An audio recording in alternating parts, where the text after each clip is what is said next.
va bien, ça fait longtemps que je n'ai plus tourné de vidéo, il était temps que je reprenne. Et aujourd'hui, on va parler de Dark Romance. Tout d'abord, avant de parler de Dark, qui suis-je? Je suis Marie, donc je suis la fondatrice de la librairie Slépinir, qui est ambulante en Belgique et qui met en avant uniquement des auteurs auto-édités ou des petites et moyennes maisons d'édition belges et françaises. En fait, ce sont des livres qui sont peu connus et qui se retrouvent quasiment jamais en librairie traditionnelle.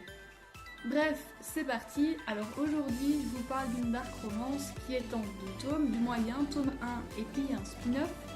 Alors, j'insiste bien, c'est une dark romance, ne pas à mettre dans les mains de tout le monde. Tout le monde n'aime pas la dark romance et encore moins ce genre de lecture. Avant de commencer, j'aimerais vous dire qu'il y a des trigger warnings, donc c'est-à-dire qu'il y a des scènes de viol, de meurtre, des choses bien détaillées. Donc on est sur une dark plus qui n'est pas à mettre dans les mains de tout le monde. Commençons par le commencement. Ici nous avons Derrière les ténèbres, donc c'est le tome 1. Et je pense que ça restera le tome 1, sauf si l'auteur décide de pondre un tome 2, mais ça m'étonnerait puisqu'il y a le spin-off qui est sorti il n'y a pas très longtemps. Bref, la couverture est juste canon, ça annonce déjà la couleur, puisque comme je le répète, c'est une dark romance. Le début est assez soft, sympathique, c'est juste au fil des chapitres, on se dit dans quoi est-ce que je suis atterrie, où est-ce que je vais aller en fait. Donc vous allez faire la connaissance de Ryan, j'espère que je le dis correctement parce que il y a des prénoms pardon, je ne sais pas du tout comment on prononce, en style avec Hardin, au début je disais Hardin, bref, le truc bien sympathique. Donc ici vous allez rencontrer Ryan, mais avant vous allez passer par la case Sky. Donc en fait, Sky garde le petit frère de Ryan, mais elle n'est pas au courant du tout de ce qui va se passer par la suite. C'est lors d'un événement tragique qu'elle va rencontrer le grand frère et qui va l'emmener dans ses ténèbres. Ryan est surnommé le Baron puisqu'il est au cœur et il dirige un cartel assez important. Et c'est le cartel où c'est pas le monde des bisounours. Au fil des chapitres, vous allez détester, je pense, les 2 personnages. Parce que Ryan fait des choses complètement... je sais même pas comment l'expliquer, en fait, il fait des choses dégueulasses. Et ça, voilà, c'est dit. Et Sky, en fait, elle reste là, on est en train de se dire, mais purée, pourquoi est-ce que tu ne lui en fous pas une? Ou alors pourquoi est-ce que... Voilà, je sais bien qu'elle est détenue, elle est prisonnière, mais il y a quand même des choses... limite, elle se laisse faire. Il y a bien sûr une romance qui va se créer entre les 2 personnages principaux, puisque évidemment, comme c'est un cartel, il n'est pas tout seul à la gérer, il y a d'autres personnages. Je vais en parler juste après, puisqu'il y a un spin-off qui est sorti sur un des persos, qui est aussi très sympa, mais bref, je vais revenir après. Du coup, je reviens à ce que je disais, il y a une romance qui va se créer entre Ryan et Sky. Moi personnellement, je me retrouve dans une situation comme Sky, je crois que je me laisse mourir et je ne veux pas de romance avec le gars qui me torture, ça c'est clair et net. Est-ce que ça existe en vrai? Je n'en sais rien, mais ça doit malheureusement exister. Après, on est sur de la fiction, on est sur une dark romance. Tout le monde, si vous allez dans un cartel aux États-Unis, je ne pense pas que vous êtes accueillis comme celui-ci. Pourquoi ce n'est pas à mettre dans les mains de tout le monde? Pourquoi je ne conseille pas à une personne de 13-14 ans de lire ce genre de livre?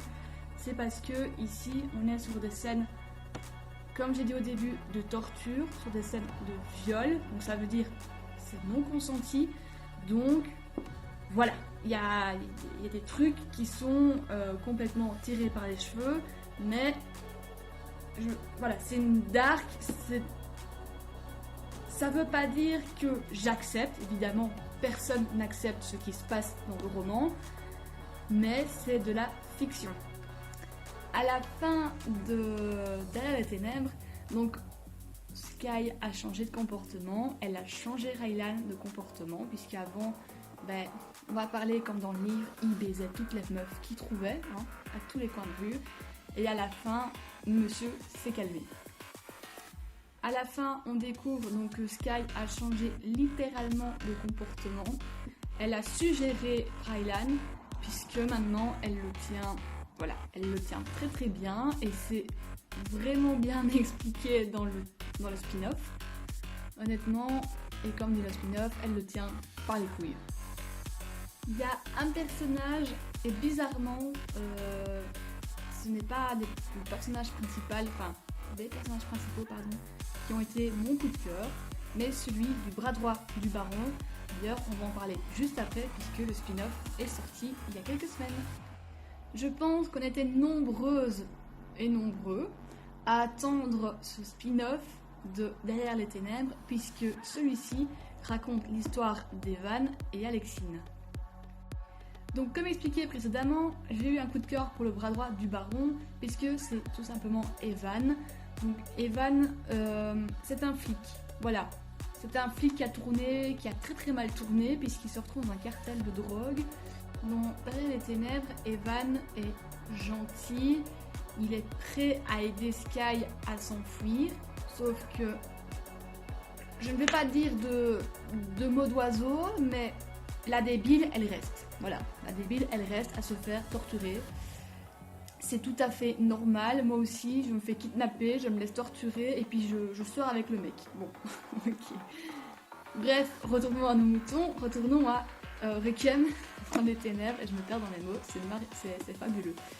Donc ici, donc, avant Evan était le garçon le plus gentil, qui était prêt à aider, enfin voilà.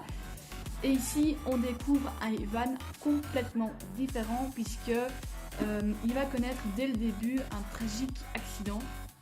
Ça, je vous le dis pas parce que c'est à vous de le découvrir. Et sa vie va prendre une tournure mais complètement affolante. Limite dire, on a envie de rentrer dans le livre, de le prendre, de le secouer, lui donner des claques et lui dire oh réveille-toi, c'est pas toi en fait, c'est pas ton comportement, c'est pas ton caractère, c'est parce que ce sont tes démons qui te hantent et qui te font faire n'importe quoi. Évidemment, il va rencontrer Alexine, qui va être une drôle de rencontre. Je ne vous le dis pas non plus, c'est à vous de le découvrir, mais c'est une rencontre assez spéciale, puisque c'est une histoire qui va prendre aussi des tournures complètement différentes. En fait, entre Evan et Raylan, je pense qu'Evan est plus, on va dire, plus cruel dans ses tortures. Parce que le petit Coco, à un moment donné, on le perd, mais littéralement, à se demander, mais il a quoi dans le crâne en fait? Qu'est-ce qui lui prend par la tête? Alors, il y a des passages qui sont assez, même beaucoup violents, puisqu'il y a un moment donné, c'est vers la fin, si je dis pas de bêtises, il va faire des choses assez bizarres en fait, voilà. J'ai vraiment un peu du mal, sans vous spoiler le bazar, mais c'est apprendre avec du recul, avec des pincettes, et un jour, si vous tombez sur quelqu'un comme ça, fouillez et partez, s'il vous plaît.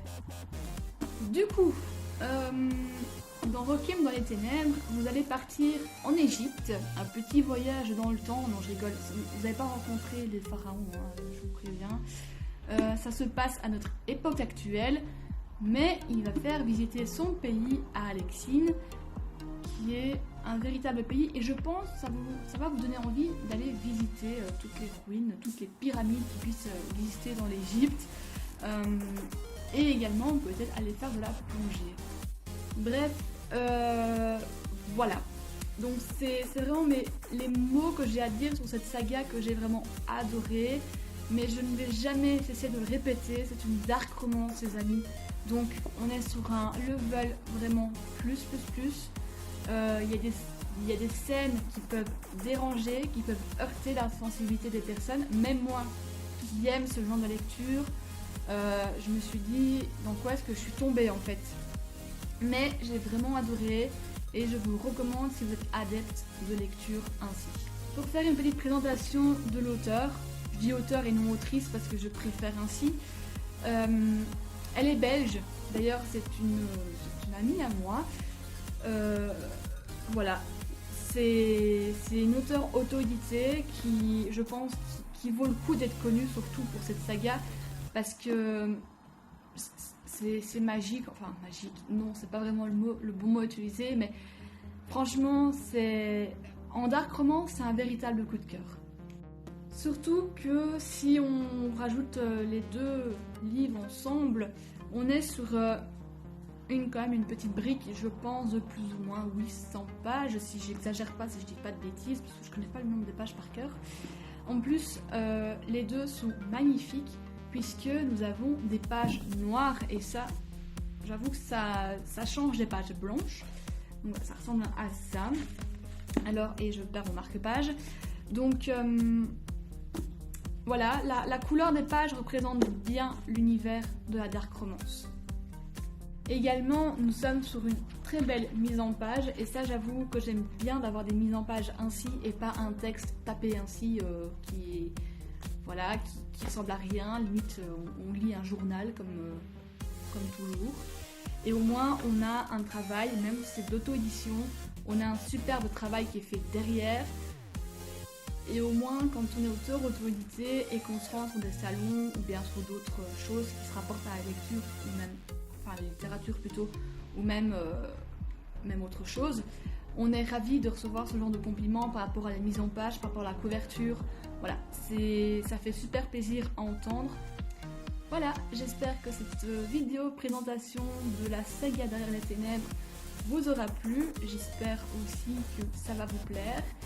Donc si vous aimez la dark romance, si d'autres personnes de votre entourage aiment la dark romance, n'hésitez pas à conseiller cette histoire puisque elle est géniale. On se retrouve nous bientôt pour une prochaine vidéo. Je ne sais pas encore sur quel livre ou sur quelle saga je vais tourner.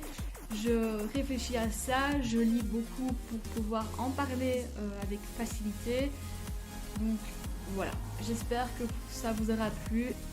J'espère que vous allez découvrir une nouvelle saga, une auteure que vous ne connaissez pas. Et franchement, je vous recommande de suivre Mary qui est, je pense, une auteure à suivre.